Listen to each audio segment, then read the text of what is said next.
So since there's the new James Bond movie coming out next week, so I thought what I'd do for this is I'd do the last James Bond movie before I do this one. So that's Spectre. I always get it confused with Skyfall because they're both titles beginning with S. So James Bond is in Mexico and he goes and finds this guy. We don't know why, and it's a really cool scene, and it's like all one shot, and he blows up a hotel and kills this guy.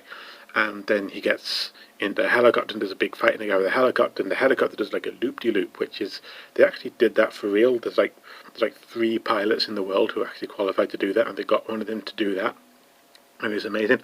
And then I think I sat on the remote control because I think I changed the channel and it was just like 3 minutes of tentacle porn. But then it went back to James Bond and he's back in London and he's with Hot Voldemort, and he's like, "What the?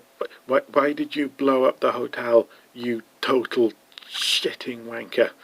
And but then we got back to his house, and it turns out there's a message from Judi Dench, the old M who died in the one before that, and she's like, "Hey, I'm Judi Dench, and I'm barely in this thing, but I'm still the best thing in the movie.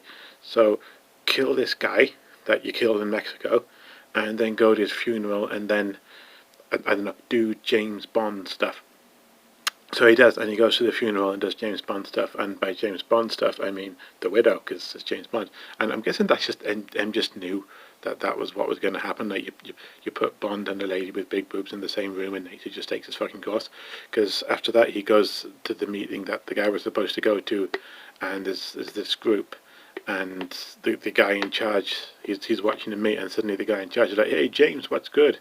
And then he gets chased down by Drax from Guardians of the Galaxy in a cool car chase.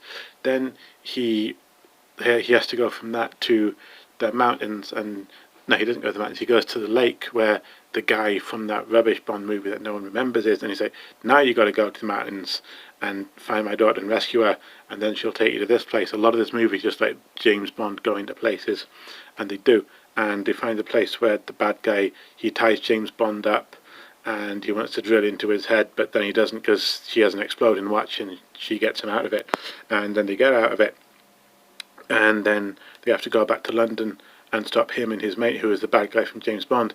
So Hot Voldemort and Q and Moneypenny go and fuck up the bad guy from Sherlock, and then James Bond goes and fucks up the bad guy from James Bond, and then he goes off and he marries the girl and steals the car, and that's the end of it. And now you're caught up for the new James Bond, where he's probably going to do a lot of the same stuff because this is a James Bond movie, and that's what we like about it.